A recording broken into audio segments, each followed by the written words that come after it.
Hapana ere ane namba muponere zisore gondo. Hapana ere ane namba muponere zisore gondo. Pane masele bagabuda offside nezuro. Pane masele bagabuda offside nezuro. Eti noi now. Peshona kwete chindau.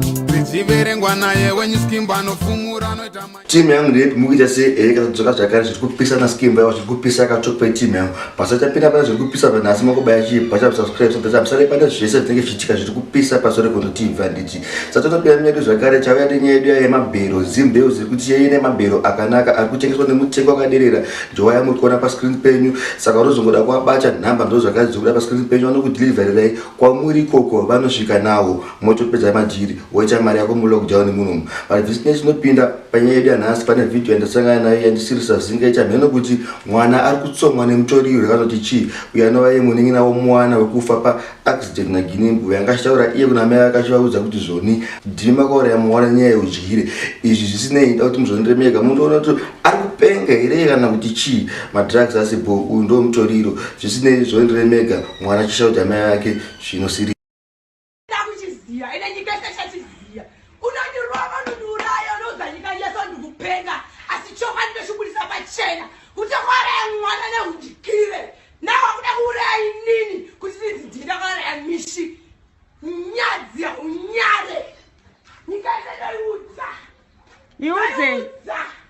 Iudze.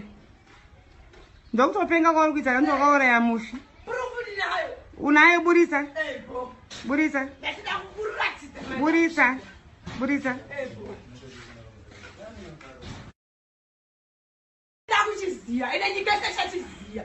Unandirova nudurayo nozanyika yeso ndikupenga asichoka ndinoshugulisa pachena kuti kwara mwana neujikire nawa kuda kurai nini kuti ndidida kwara ya mishi nyadzi ya unyare nyika seshachiziya. Iudze. Ndokutopenga kwa kuita ndo kaora ya mushi.